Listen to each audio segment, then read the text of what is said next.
Hello students, कैसे हैं। आज के इस वीडियो में कक्षा 7 के लिए विज्ञान की पाठ्य पुस्तक जिज्ञासा के अध्याय 6 किशोरावस्था वृद्धि एवं परिवर्तन की अवस्था। इस पाठ में मुख्य परिभाषाएं, पाठ के अंदर के सभी प्रश्न, पाठ के अंत के सभी प्रश्न और पाठ में जितने भी एक्टिविटीज या क्रियाकलाप दे रखे हैं उन सभी के उत्तर को देखने वाले हैं। तो आइए चलिए वीडियो को शुरू करते हैं। मुख्य परिभाषाओं में सबसे पहला प्रश्न है कि मनुष्य की जीवन यात्रा को कितनी अवस्थाओं में विभाजित किया जा सकता है, प्रत्येक अवस्था की समय अवधि कितनी होती है। तो उत्तर है कि मनुष्य की जीवन यात्रा को यानी कि मनुष्य के पूरे जीवन को विभिन्न अवस्थाओं में विभाजित किया जा सकता है, जैसे कि शैशव अवस्था यानी कि शिशु अवस्था, बाल्यावस्था यानी कि बचपन वाली अवस्था, किशोरावस्था, वयस्क अवस्था और वृद्धावस्था।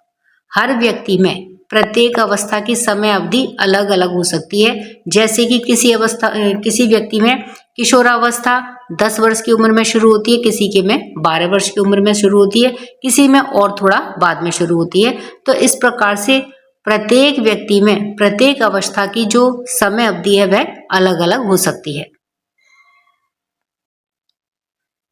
दूसरा प्रश्न है किशोरावस्था किसे कहते हैं। उत्तर है बाल्यावस्था और वयस्क अवस्था के बीच विकास या परिवर्तन की अवस्था को किशोरावस्था कहते हैं।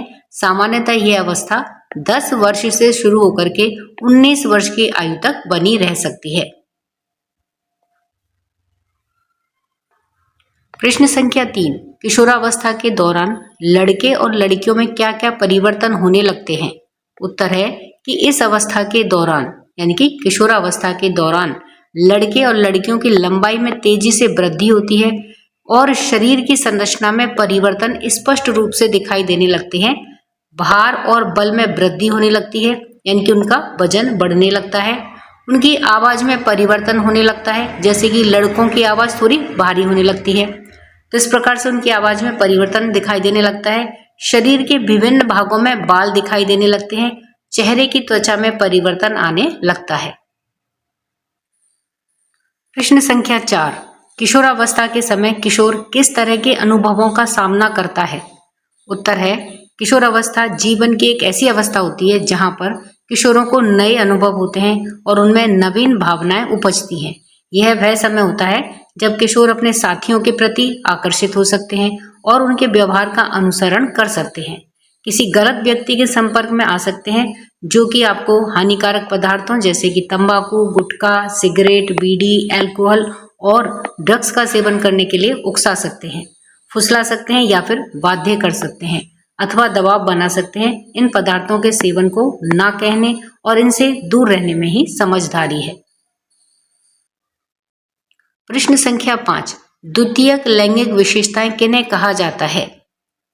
तो देखिए उत्तर है कि वे लक्षण या वे विशेषताएं जो कि पुरुष और महिला में भेद होने की पहचान कराते हैं, लेकिन वे सीधे तौर पर जनन में सम्मिलित नहीं होते हैं, यानी कि जनन अंगों को छोड़ करके ऐसी विशेषताएं या ऐसे लक्षण जिन्हें कि हम पहचान करके ये बता सकते हैं कि यह व्यक्ति पुरुष है अथवा स्त्री है, तो उन विशेषताओं को या उन लक्षणों को द्वितीयक लैंगिक विशेषताएं या लक्षण कहा जाता है।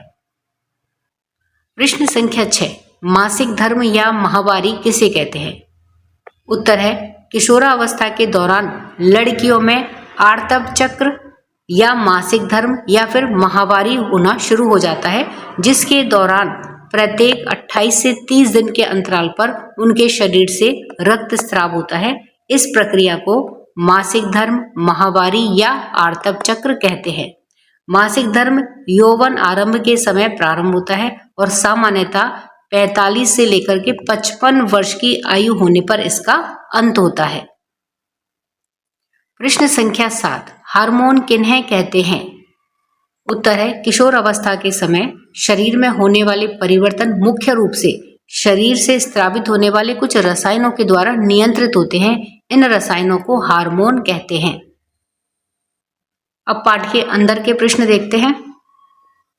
प्रश्न संख्या 80 पर स्थित प्रश्न है किशोर, विशेषकर किशोर व लड़कियां शरीर में लौह तत्व यानी कि आयरन अथवा विटामिन B12 की कमी के कारण बहुधा रक्त संबंधी स्वास्थ्य विकारों से पीड़ित होती हैं। तो इसमें पहला प्रश्न है कि ऐसे स्वास्थ्य विकारों के बारे में पता लगाइए, यानी कि लौह तत्व, आयरन और विटामिन B12 की कमी से होने वाले स्वास्थ्य संबंधी रोगों के बारे में पता लगाना है। तो देखिए, इनसे होने वाले स्वास्थ्य संबंधी विकार या रोग हैं, शरीर में लौह तत्वों अथवा विटामिन B12 की कमी के कारण सामान्यतः रक्त संबंधी स्वास्थ्य विकार जैसे कि रक्ताल्पता या एनीमिया रोग होता है। एनीमिया में रक्त में हीमोग्लोबिन की मात्रा कम हो जाती है। हीमोग्लोबिन जो कि रक्त में ऑक्सीजन को ले जाने में सहायता करता है, तो जब हीमोग्लोबिन की मात्रा कम हो जाती है तो रक्त शरीर के विभिन्न भागों तक पर्याप्त ऑक्सीजन नहीं पहुंचा पाता है। परिणाम स्वरूप व्यक्ति थका हुआ, कमजोर और चक्कर आने का अनुभव करता है। तो ये लौह तत्व या फिर विटामिन B12 की कमी से होने वाले स्वास्थ्य संबंधी विकार या स्वास्थ्य संबंधी रोग हैं। अब इसी में देखिए दूसरा प्रश्न है कि हम अपने शरीर में लौह तत्व की कमी की पूर्ति कैसे कर सकते हैं, यानी कि हमारे शरीर में हम आयरन की कमी को कैसे पूरा कर सकते हैं। तो उत्तर है, हम अपने शरीर में लौह तत्व की कमी की पूर्ति करने के लिए हरी पत्तेदार सब्जियां, सेम, दालें और सुदृढ़ अनाज यानी कि मोटे अनाज या साबुत अनाज जैसे लौह युक्त खाद्य पदार्थों का सेवन करके उसकी पूर्ति हम कर सकते हैं। इसी में अब देखिए तीसरा प्रश्न है, ऐसी सरकारी योजनाओं के बारे में पता लगाइए जिनका उद्देश्य लौह तत्वों की कमी से होने वाले रोगों की रोकथाम करना है। तो देखिए, सरकारी स्तर पर जो योजनाएं संचालित हैं उनमें से कुछ योजनाएं हैं, जैसे पहली है एनीमिया मुक्त भारत AMB। तो इसका उद्देश्य है कि बच्चों, किशोरों, गर्भवती एवं धात्री महिलाओं यानी कि जन्म देने वाली माताओं में तथा प्रजनन आयु की महिलाओं में एनीमिया की दर को कम करना है। इसी तरह से दूसरी योजना है साप्ताहिक आयरन एवं फॉलिक एसिड अनुपूरण कार्यक्रम, weekly iron and folic acid supplementation, WIFS। तो इस योजना के अंतर्गत स्कूल जाने वाले किशोर लड़के और लड़कियों तथा स्कूल से बाहर की किशोरियों को सप्ताह में एक बार, वीकली यानी कि सप्ताह में एक बार आयरन और फॉलिक एसिड की गोली दी जाती है, जिससे कि उनमें आयरन की कमी ना रहे। तीसरी योजना है प्रधानमंत्री पोषण शक्ति निर्माण, PM पोषण। तो इस योजना के अंतर्गत सरकारी विद्यालयों में बच्चों को पौष्टिक भोजन उपलब्ध कराया जाता है। तो ये कुछ सरकारी स्तर की योजनाएं हैं जिसके माध्यम से किशोर और किशोरियों में लौह तत्व की कमी ना हो, उसके लिए ये योजनाएं चलाई गई हैं। अब देखिए, इसी में चौथा प्रश्न है कि विटामिन B12 के स्रोतों के बारे में बताइए, यानी कि विटामिन B12 हमें किस प्रकार के भोजन से मिलता है। उत्तर है कि विटामिन B12 मुख्यतः पशु आधारित खाद्य पदार्थ यानी कि जो डेयरी प्रोडक्ट होते हैं उनसे, जैसे कि दूध, मछली, मुर्गा, अंडे और दुग्ध उत्पादों में पाया जाता है। तो ये तो हो गए स्रोत। अब विटामिन B12 हमारे शरीर में क्या कार्य करता है, यह क्यों आवश्यक होता है। तो यह लाल रक्त कोशिकाओं का निर्माण, तंत्रिका तंत्र का कार्य और DNA संश्लेषण के लिए आवश्यक होता है। पृष्ठ संख्या 81 पर स्थित प्रश्न है, क्या आप नियमित रूप से व्यायाम अथवा खेल कूद में सहभागिता करते हैं? आप किस प्रकार का व्यायाम करते हैं? तो इसमें स्टूडेंट आप जिस भी प्रकार का कोई योग व्यायाम करते हैं तो वह आपको लिखना है, और किस प्रकार का खेल आप खेलते हैं उसके बारे में आपको लिखना है। जैसे है तो उत्तर हम अगर लिखेंगे तो किस प्रकार से लिखेंगे कि हाँ, मैं प्रतिदिन फुटबॉल खेलता हूँ। अब यदि आप साइकिल चलाते हैं तो आप लिखेंगे कि मैं प्रतिदिन साइकिल चलाता हूँ, रस्सी कूदता हूँ और नियमित रूप से योग करता हूँ या व्यायाम करता हूँ। अब ये व्यायाम और खेलकूद किस तरह से आपको फायदा करते हैं, किस तरह से आपको लाभ पहुंचाते हैं। तो देखिए, ये गतिविधियां मेरे शारीरिक और मानसिक स्वास्थ्य को उत्तम रखती हैं, आंतरिक बल को बढ़ाती हैं और मनोदशा को यानी कि मानसिक स्वास्थ्य को भी सुदृढ़ करती हैं। पृष्ठ संख्या 84 पर स्थित प्रश्न है, किशोरावस्था में विभिन्न प्रकार के परिवर्तन क्यों होते हैं? उत्तर है कि किशोरावस्था में विभिन्न प्रकार के परिवर्तन जैसे कि मासिक धर्म तथा यौवन आरंभ के अन्य लक्षण हमारे शरीर में स्थित हार्मोन नामक रसायन के उत्पादन के कारण होते हैं। हार्मोन शरीर के प्रकारों को यानी कि विभिन्न प्रकार के कार्यों को सुनिश्चित करते हुए शरीर की वृद्धि और विकास को नियंत्रित करने में महत्वपूर्ण भूमिका निभाते हैं। अब पाठ के अंत में जो प्रश्न दे रखे हैं एक एक करके उनका उत्तर देखते हैं। आइए और अधिक सीखें। तो इसमें पहला प्रश्न है, 11 वर्षीय लड़के रमेश के चेहरे पर कुछ लाल दाने यानी मुहासे निकले। उसकी माँ ने उसे बताया कि इसका कारण उसके शरीर में होने वाले जैविक परिवर्तन है। तब इसमें देखिए पहला प्रश्न है कि उसके चेहरे पर इन मुहासों के होने के संभावित कारण क्या हो सकते हैं।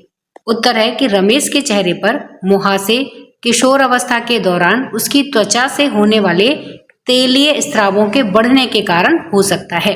यानी कि किशोर अवस्था के समय में हमारी त्वचा से कुछ तेलीय स्राव निकलते हैं, तो जब ये तेलीय स्राव बढ़ जाते हैं तो उस दौरान चेहरे पर ये मुहासे या लाल दाने निकल आते हैं। यह अतिरिक्त तेल त्वचा के छिद्रों को अवरुद्ध करके संक्रमण कर देता है, जिससे कि मुहासे हो जाते हैं। इसी में ही दूसरा प्रश्न है कि इन मुहासों से कुछ राहत पाने के लिए वह क्या कर सकता है। उत्तर है, रमेश इन मुहासों से राहत पाने के लिए पर्याप्त मात्रा में जल पिए, तेलीय और तले हुए भोजन से बचे, संतुलित आहार और हरी पत्तेदार सब्जियां खाए, दिन में चेहरे को कई बार साफ करके किसी साफ और कोमल तौलिए या कपड़े से पोंछे और मुहासों को ना दबाए या ना नोचे। तो इस प्रकार की सावधानियां अपना करके रमेश इन मुहासों से राहत पा सकता है। प्रश्न संख्या 2, निम्नलिखित में से कौन सा खाद्य समूह किशोरों के लिए अपेक्षाकृत अधिक उपयुक्त विकल्प होगा और क्यों। तो यहाँ पर देखिए ये 2 चित्र दे रखे हैं, का और खा। का में दे रखी है जो भोजन की थाली, उसमें देखिए क्या क्या है, pizza, burger, chips, bread, sauce आदि।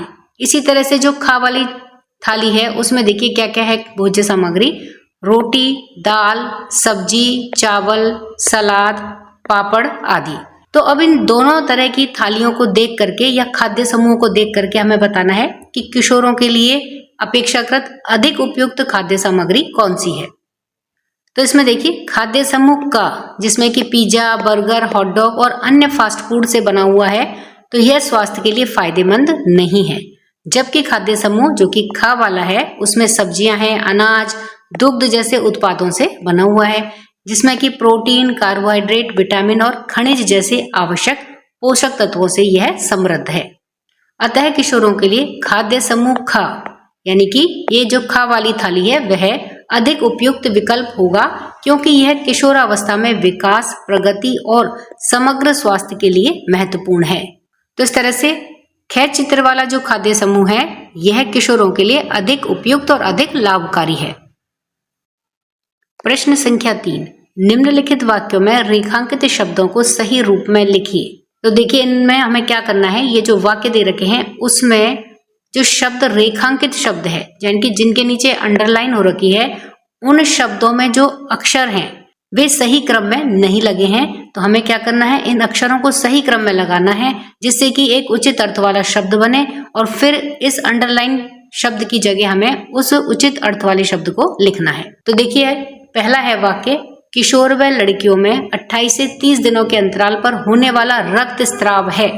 अब ये जो रेखांकित शब्द है या अंडरलाइन जो शब्द है, इसमें देखिए जब हम इन शब्दों को सही क्रम में जमाएंगे अक्षरों को, तो इससे उचित शब्द बनेगा मासिक धर्म।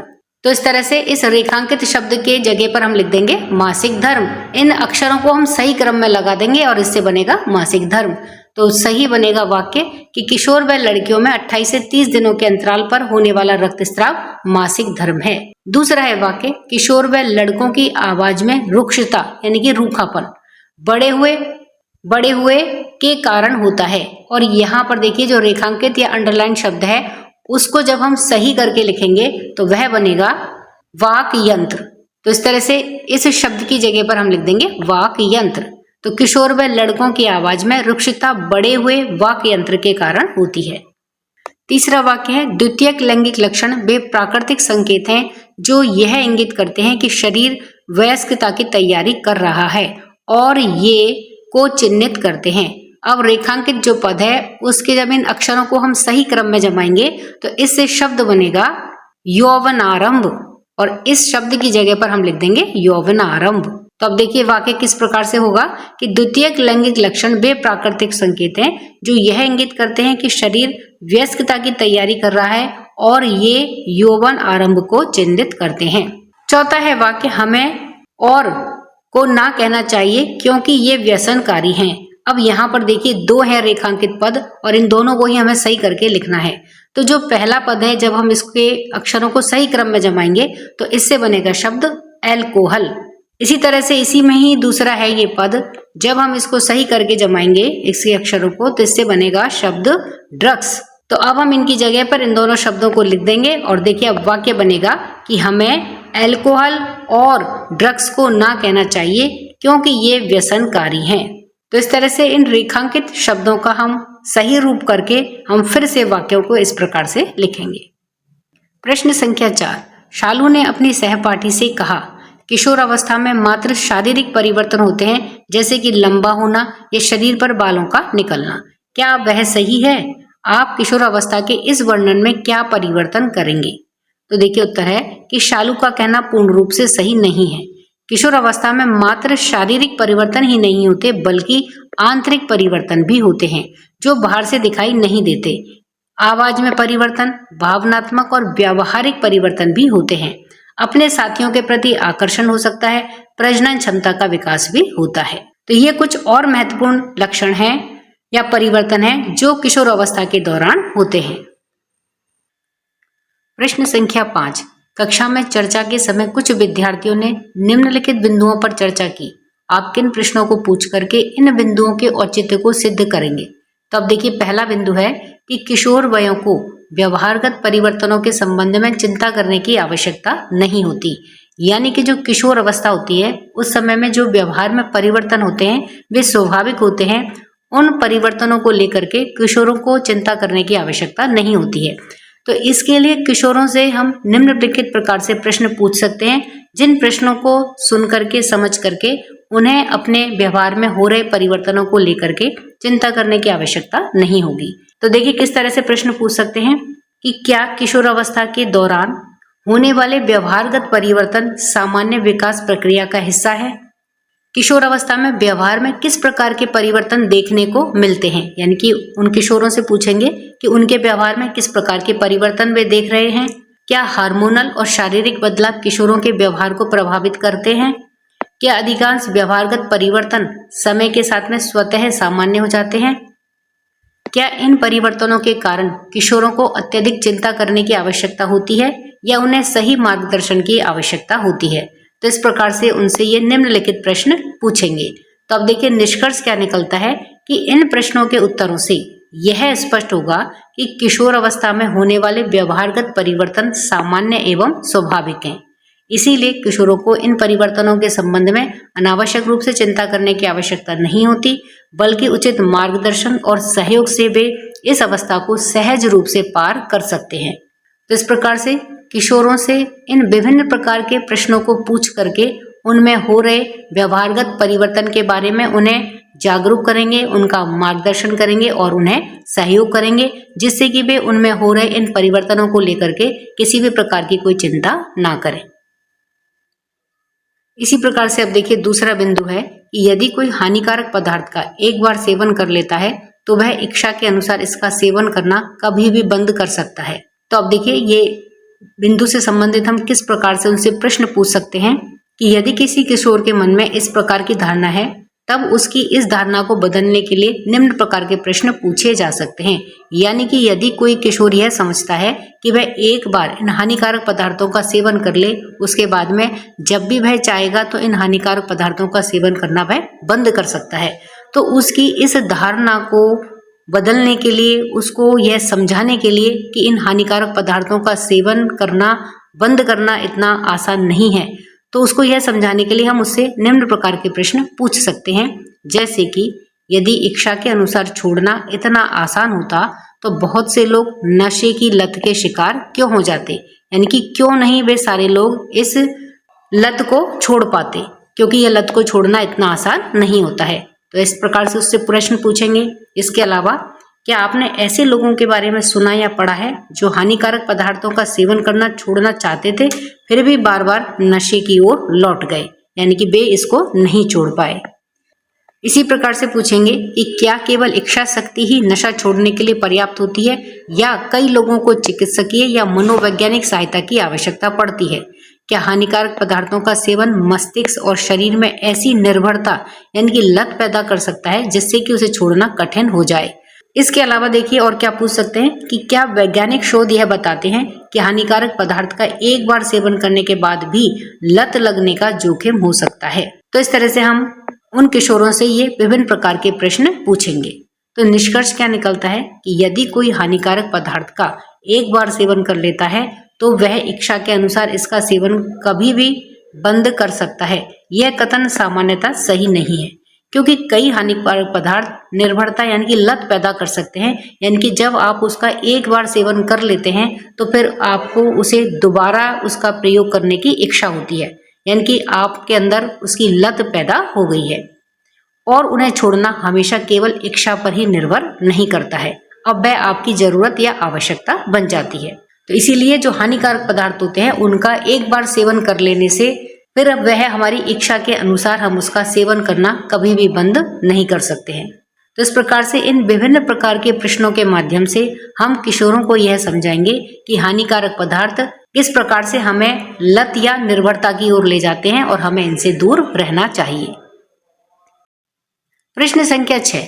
किशोर कभी कभी मनोदशा में निरंतर परिवर्तनों का अनुभव करते हैं। किसी दिन वे स्वयं को अत्यधिक ऊर्जावान और प्रसन्न अनुभव करते हैं, जबकि किसी दिन वे अत्यंत उदासीनता का अनुभव करते हैं। अन्य कौन से व्यवहारगत परिवर्तन इस आयु से संबंधित हैं? तो उत्तर है किशोर अवस्था में किशोर मनोदशा में निम्न परिवर्तनों का अनुभव करते हैं, जैसे कि मित्रों के साथ में बहुत अधिक समय बिताना, सोशल मीडिया पर बहुत ज्यादा समय बिताना, आत्मसम्मान में उतार चढ़ाव तथा अपने रूप, रंग और व्यक्तित्व के प्रति अधिक सजग होते हैं, यानी कि वे अधिक सजग होना शुरू कर देते हैं। विपरीत लिंग के प्रति रुचि का बढ़ना, माता पिता या बड़ों से मतभेद या बहस की संभावना बढ़ना, स्वतंत्रता की इच्छा बढ़ना और अपने निर्णय स्वयं लेने की कोशिश, रुचियों और शौकों में बदलाव तथा भविष्य के कैरियर के बारे में सोचने की शुरुआत, अकेले समय बिताने की इच्छा, भावनात्मक संवेदनशीलता और छोटी छोटी बातों पर तीव्र प्रतिक्रिया देना, अपनी पहचान की खोज, मैं कौन हूं जैसे प्रश्नों पर विचार करना, जोखिम लेने की प्रवृत्ति तथा नए अनुभवों के प्रति आकर्षण। ये परिवर्तन सामान्य विकास का हिस्सा होते हैं। हालांकि यदि व्यवहार या मनोदशा में अत्यधिक या फिर लंबे समय तक रहने वाले नकारात्मक बदलाव दिखाई दें और वे पढ़ाई, रिश्तों या दैनिक जीवन को प्रभावित करें तो फिर किसी विश्वसनीय वयस्क या मानसिक स्वास्थ्य विशेषज्ञ से सलाह लेना उचित होता है। प्रश्न संख्या 7। शौचालयों का प्रयोग करते समय मोहिनी ने ध्यान दिया कि प्रयोग किए गए सैनिटरी पैड पूरे कूड़ेदान के आसपास बिखरे पड़े हैं। वह असहज हो गई और उसने इस विषय में अपनी सहेलियों को बताया। उन्होंने मासिक धर्म संबंधी स्वच्छता और स्वच्छता संबंधी अन्य अच्छी आदतों पर चर्चा की। आप अपने साथियों को मासिक धर्म संबंधी स्वच्छता और स्वच्छता संबंधी आदतों के विषय में क्या सुझाव देंगे? उत्तर है कि मासिक धर्म संबंधी स्वच्छता और स्वच्छता संबंधी आदतें जो अपनानी चाहिए, तो वे देखिए क्या क्या हो सकती हैं कि मासिक धर्म के दौरान सैनिटरी पैड या पुनः उपयोग योग्य कपड़े के पैड का उपयोग करें। आवश्यकता के अनुसार प्रत्येक 4 से 5 घंटे के बाद में सैनिटरी पैड को नियमित रूप से बदलें। प्रयोग किए गए सैनिटरी पैड को समाचार पत्र में लपेटकर कूड़ेदान में फेंकें। जीवाणुओं के प्रसार को रोकने के लिए सैनिटरी पैड संभालने से पहले और बाद में साबुन और जल से हाथ अच्छी तरह से धोएं। स्वच्छता बनाए रखने और जीवाणु जन्य संक्रमण से बचने के लिए जननांग क्षेत्रों को उचित रूप से धोएं। प्रश्न संख्या 8। मैरी और मनोज सहपाठी और अच्छे मित्र थे। 11 वर्ष की होने पर मैरी की गर्दन में सामने की ओर छोटा सा उभार विकसित हुआ। वह चिकित्सक के पास गई। उन्होंने उसे औषधि दी और आयोडीन युक्त नमक खाने को कहा। 12 वर्ष का होने पर उसी प्रकार का उभार मनोज की गर्दन के पास में विकसित हुआ। तथापि चिकित्सक ने उसे बताया कि यह उसके बड़े होने का एक लक्षण है। आपके अनुसार मैरी और मनोज को अलग अलग परामर्श देने का संभावित कारण क्या है? यानी कि मैरी से तो कहा गया कि उसको दवाई दी गई और उसे कहा गया कि वह आयोडीन युक्त नमक खाए। वहीं मनोज से क्या कहा गया कि उसे दवाई खाने की या आयोडीन युक्त नमक खाने की आवश्यकता नहीं है, क्योंकि मनोज अब 12 वर्ष का हो गया है। तो यह उसके बड़े होने का लक्षण है, यानी कि जो गर्दन के पास में जो उभार विकसित हो रहा है वह मनोज के बड़े होने का लक्षण है। तो इस प्रकार से इन दोनों को अलग अलग प्रकार का जो परामर्श है वह क्यों दिया गया? तो देखिए इसका उत्तर है कि मैरी और मनोज की गर्दन में दिखने वाले उभार अलग अलग कारणों से थे। तो अब देखिए मैरी लड़की है और मनोज लड़का है, तो इन दोनों में कि जो गर्दन में उभार है उनमें क्या अंतर है? मैरी 11 वर्ष की है, उसकी गर्दन का उभार थायराइड ग्रंथि के बढ़ने यानी कि गोइटर या घेंगा के कारण था, जो कि अक्सर आयोडीन की कमी से होता है। इसीलिए डॉक्टर ने उसे औषधि दी और उसे आयोडीन युक्त नमक खाने की सलाह दी। वहीं जबकि मनोज 12 वर्ष का है और उसके गले का उभार कंठ उभार, जिसे कि एडम्स एप्पल भी कहते हैं, यह था। यह किशोर अवस्था में लड़कों के स्वर यंत्र यानी कि लैरिंग्स के बढ़ने के कारण स्वाभाविक रूप से विकसित होता है।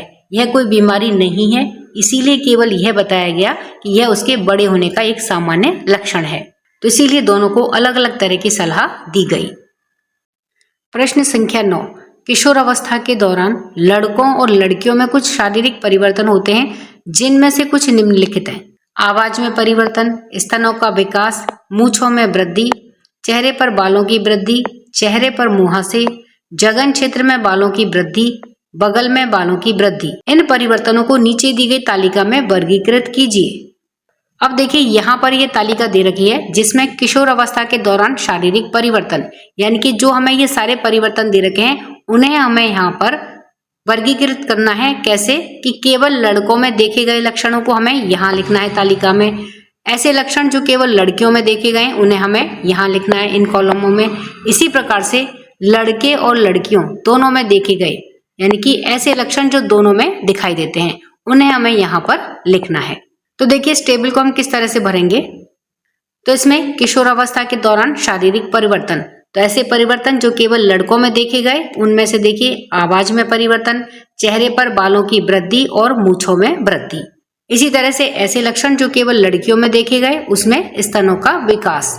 अब ऐसे लक्षण जो लड़के और लड़कियों दोनों में देखे गए उसमें देखिए चेहरे पर मुहासे, जघन क्षेत्र में बालों की वृद्धि और बगल में बालों की वृद्धि। तो इस तरह से जो लक्षण दे रखे हैं उन्हें हम इस तालिका में इस प्रकार से वर्गीकृत करेंगे।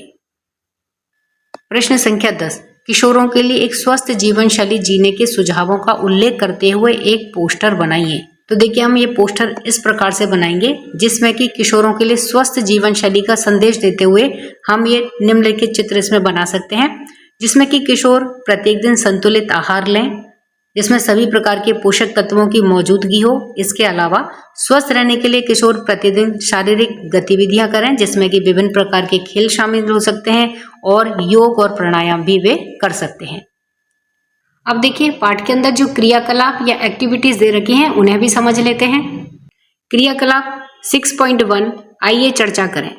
और देखिए जो क्रियाकलाप है वह है आयु के साथ में वृद्धि, किशोर वय के वर्ष, अर्थात किशोर अवस्था के दौरान हमें किस प्रकार के शारीरिक लक्षण या परिवर्तन दिखाई देते हैं उसे हम यहाँ पर एक एक्टिविटी के माध्यम से समझने वाले हैं। तो देखिए इस एक्टिविटी में क्या करना है, एक पात्र यानी कि एक बर्तन और कुछ कागज की पर्चियां बनानी है। आप इन पर उन परिवर्तनों को लिखें जो आपको कक्षा 5 से 8 के विद्यार्थियों में दिखाई देते हैं। जैसे कि उनकी लंबाई में परिवर्तन, यानी कि आप एक पर्ची पर लिख देंगे कि उनकी लंबाई में परिवर्तन हुआ, भार में परिवर्तन, व्यवहार में परिवर्तन और उनके स्वरूप में परिवर्तन। तो इस प्रकार से जो भी परिवर्तन आपको दिखाई देते हैं उनके लिए आप पर्चियों पर इस प्रकार से इनको लिख देंगे। इसके अलावा भी आपको जो भी परिवर्तन दिखाई देते हैं उन्हें भी आप पर्चियों पर लिख सकते हैं। कक्षा के विद्यार्थियों से पर्चियों पर उनमें हुए परिवर्तन को लिखवा करके उन्हें भी उस पात्र में डाल दीजिए। तो पहले तो क्या है कि जो हम बाकी के बच्चों में देखते हैं परिवर्तन वे लिखने हैं, उसके बाद में छात्र और छात्राओं से कहेंगे कि जो परिवर्तन वे स्वयं के अंदर देखते हैं उन्हें भी उनको पर्चियों पर लिखना है और उस बर्तन में डाल देना है। अब पात्र में से एक एक पर्ची निकालिए और उस पर लिखे हुए परिवर्तन पर कक्षा में चर्चा करिए और उन्हें निम्न प्रकार से सूचीबद्ध भी करिए। अब क्या करना है, शिक्षक या फिर कोई भी छात्र या छात्रा उस बर्तन में से एक पर्ची को निकालेंगे और उस पर्ची के ऊपर जो भी परिवर्तन लिखा हुआ है उसको पहले पढ़ेंगे और फिर उस परिवर्तन के बारे में कक्षा में चर्चा करेंगे कि यह किस प्रकार का परिवर्तन है, ये क्यों हुआ है, किस तरह से ये हमारे व्यवहार को प्रभावित करता है। इस प्रकार से उस परिवर्तन के विषय में चर्चा करेंगे और फिर इन परिवर्तनों को नीचे जो टेबल दे रखी है उसमें सूचीबद्ध करना है। तो देखिए यहाँ पर ये तालिका 6.1 दे रखी है जिसमें वृद्धि या बड़े होने के दौरान होने वाले सर्वाधिक सामान्य परिवर्तन। तो एक तरफ है परिवर्तन और एक बॉक्स में दे रखा है आपके अवलोकन, आप क्या देखते हैं। तो अपने अवलोकनों को लिखना है हमें और एक तरफ परिवर्तन। तो सबसे पहले लंबाई या कद में आप क्या परिवर्तन देखते हैं। तो देखिए ऊंचा होना और चेहरे का बड़ा होना। इसी तरह से भार और बल में क्या परिवर्तन देखते हैं। तो देखिए तगड़ा होना अर्थात शरीर ज्यादा मजबूत हो जाता है, वजन बढ़ता है। इसी तरह से स्वरूप में किस प्रकार का परिवर्तन देखते हैं। तो देखिए सीना और कंधों का चौड़ा हो जाना। इसी तरह से आवाज में परिवर्तन में क्या देखते हैं कि आवाज का भारी हो जाना। तो इस प्रकार से इन परिवर्तनों को देख करके इनका जो भी हम अवलोकन करते हैं उन्हें हमें यहाँ टेबल में अवलोकन के अंदर भरना है। तो इस प्रकार से किसी भी किशोर में उसकी किशोर अवस्था के दौरान किस प्रकार के परिवर्तन होते हैं उसे हम इस एक्टिविटी के माध्यम से समझ सकते हैं। किशोर अवस्था में संवेगात्मक परिवर्तन और व्यवहारगत परिवर्तन। संवेगात्मक परिवर्तन अर्थात भावनात्मक परिवर्तन या संवेदनात्मक रूप से होने वाला परिवर्तन और व्यवहारगत परिवर्तन यानी कि व्यवहार किस प्रकार से परिवर्तित होता है। तो इसी के लिए देखिए यहाँ पर एक क्रियाकलाप 6.2 दिया गया है, आइए सूची बनाएं। तो संवेगात्मक परिवर्तन और व्यवहारगत परिवर्तनों की हम एक सूची बनाते हैं कि यहाँ आपको इस बात पर विचार करना और सोचना है कि पिछले 1-2 वर्षों में आप में और आपके साथियों के संवेगों में और व्यवहार में क्या कोई विशेष परिवर्तन आया है। तो यानी कि संवेगात्मक और व्यवहारगत जो परिवर्तन है इनका हम पता कैसे लगाएंगे। इसके लिए सबसे पहले आपको पिछले 2 सालों में 1-2 वर्षों में यानी कि जब आपकी किशोर अवस्था शुरू होती है उस समय का जो वर्ष है आपको उसमें ये सोचना है कि किस तरह से आपके व्यवहार में आपके जो भाव हैं भावनाएं हैं उनमें किस प्रकार से कोई विशेष परिवर्तन आया है। ये परिवर्तन रोमांचक यानी कि सकारात्मक भी हो सकते हैं जैसे कि समाज और जीवों के प्रति भलाई का भाव। इसी तरह से भ्रामक या नकारात्मक भी हो सकते हैं जैसे कि गलत संगत में आकर के नशे आदि की लत में पड़ जाना, समाज और जीवों के प्रति बुराई का भाव उत्पन्न हो जाना, अथवा दोनों तरह के हो सकते हैं यानी कि कभी आप पॉजिटिव भी सोच सकते हैं कभी आप नेगेटिव भी हो सकते हैं क्योंकि इस समय जो विचार होते हैं जो भावनाएं होते हैं वो बहुत तेजी से बदलती हैं। तो इस तरह से कभी दोनों तरह के विचार भी हो सकते हैं। तो इस तरह से आपको अपने इन विचारों के ऊपर ध्यान देना है, इनके ऊपर आपको विचार करना है। हमें यहाँ पर कुछ ऐसे ही संवेगात्मक परिवर्तनों और उनके कारण व्यवहार में होने वाले संभावित प्रभावों, सकारात्मक वृद्धि और विकास के प्रकारों को सूचीबद्ध करना है। इन्हें हम तालिका 6.2 में निम्न प्रकार से सूचीबद्ध करेंगे यानी कि हमारे जो संवेगात्मक या भावनात्मक रूप से परिवर्तन हुए उससे हमारे व्यवहार किस प्रकार से प्रभावित होता है, इसे हम यहाँ पर तालिका 6.2 दे रखी है उसमें हम निम्न प्रकार से सूचीबद्ध करेंगे। तो देखिए तालिका 6.2 है जिसमें संवेगात्मक परिवर्तन, व्यवहार पर उनके संभावित प्रभाव तथा सकारात्मक वृद्धि एवं विकास के प्रकार। तो अब देखिए टेबल में क्या है, मुख्य संवेगात्मक परिवर्तन अर्थात हमारी भावनाओं के आधार पर होने वाले परिवर्तन, व्यवहार पर संभावित प्रभाव। अब इससे हमारा व्यवहार किस प्रकार से प्रभावित होता है, क्या हमारा अच्छा व्यवहार होता है या नकारात्मक व्यवहार होता है। उसके बाद में है सकारात्मक वृद्धि एवं विकास के प्रकार। तो देखिए सबसे पहले है संवेगात्मक परिवर्तनों में मनोदशा में बार बार परिवर्तन यानी कि हमारा मन कभी कभी बार बार सकारात्मक हो जाता है कभी कभी नकारात्मक हो जाता है। तो इस तरह से मनोदशा में बार बार परिवर्तन का हमारे व्यवहार पर क्या प्रभाव पड़ता है कि संगीत, नृत्य या खेल जैसी विभिन्न गतिविधियों में भागीदारी यानी कि कभी तो हम इनमें ये सब चीजें हमें बहुत अच्छी लगने लग जाती हैं तो हम इनमें बढ़ चढ़ करके हिस्सा लेते हैं या फिर कभी कभी इन सब गतिविधियों से अरुचि भी हो सकती है क्योंकि मनोदशा में बार बार परिवर्तन होता है। जब ये मनोदशा में सकारात्मक प्रभाव होता है तो किस प्रकार से सकारात्मक वृद्धि एवं विकास होता है। तो इसमें देखिए आत्म अन्वेषण और ऐसी गतिविधियों में सम्मिलित होना जो कि रचनात्मकता और नवाचार को जन्म दे सकती है। तो जब ये परिवर्तन सकारात्मक होता है तो उससे क्या होता है कि हम इन सभी गतिविधियों में बढ़ चढ़ करके हिस्सा लेते हैं जिससे कि हमारी रचनात्मकता बढ़ती है और नवाचार यानी कि कोई नई चीज की खोज करना तो उसकी तरफ भी हम ज्यादा से ज्यादा मुड़ते हैं। इसी तरह से है संवेगात्मक परिवर्तनों में प्रबल संवेग यानी कि जब हमारी भावनाएं बहुत तीव्र गति से उत्पन्न होती हैं तो उस समय में देखिए क्या होता है, संवेदनशीलता में वृद्धि।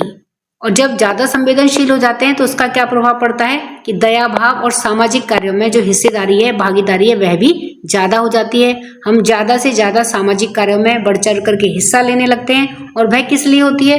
क्योंकि जो हमारी संवेदनशीलता है वह बढ़ने लग जाती है। और संवेदनशीलता क्यों बढ़ती है?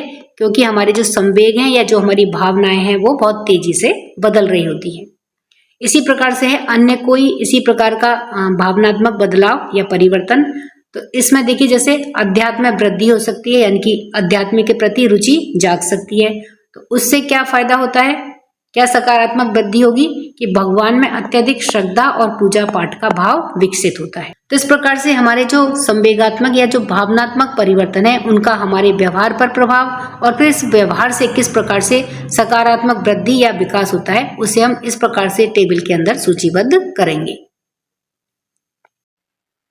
अब देखिए किशोर अवस्था को एक सुखद अनुभव बनाना, यानी कि किशोर अवस्था को हम किस प्रकार से एक अच्छे रूप में बिता सकते हैं, कैसे इसे एक यादगार अनुभव बना सकते हैं। तो किशोर अवस्था जीवन की एक ऐसी अवस्था है जब अत्यधिक जिज्ञासा और उत्तेजना हमें अपने या अपने आसपास की लगभग सभी वस्तुओं, घटनाओं या फिर परिस्थितियों को देखने का एक नया दृष्टिकोण देती है। इस अवस्था में अच्छी आदतें, सोच समझ करके लिए गए निर्णय और कुछ छोटे छोटे अच्छे कार्य किशोरों के समग्र स्वास्थ्य पर सशक्त सकारात्मक प्रभाव डाल सकते हैं।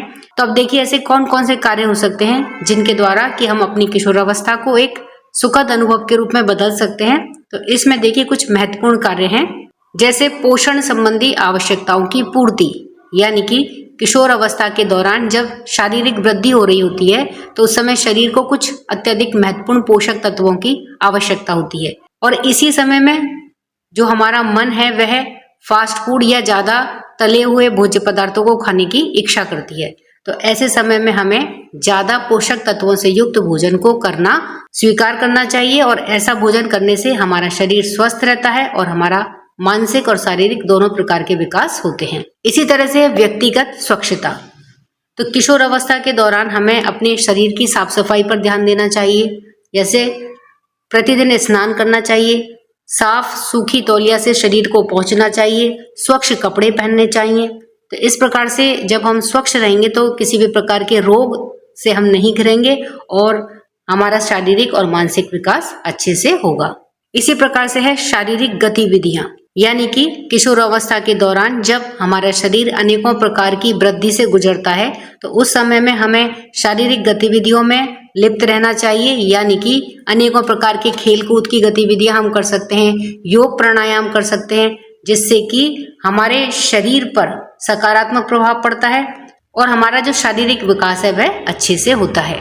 इसी तरह से है संतुलित सामाजिक जीवन, तो किशोर अवस्था के दौरान हमें अपना जो सामाजिक परिवेश है उसमें एक संतुलन बना करके उसमें भाग लेना चाहिए, आसपास के लोगों से मिलना जुलना चाहिए और उनके कोई अगर उनको मदद की जरूरत है तो हमें उनकी मदद कर सकते हैं।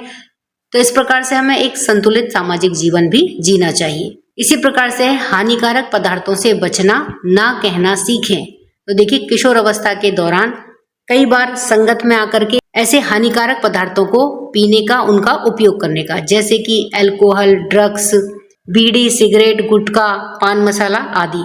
तो हमें इस प्रकार के खाद्य पदार्थों को या पेय पदार्थों को जो नशीले होते हैं जिनसे कि लत लग जाती है उनको पीने से, उनका उपयोग करने से बचना चाहिए। और यदि कोई हमें इनका उपयोग करने के लिए दबाव डालता है, जबरदस्ती करता है, तो हमें उसको ना कहना भी आना चाहिए और साथ में ही हमें अपने माता पिता से भी इसके विषय में बात करनी चाहिए।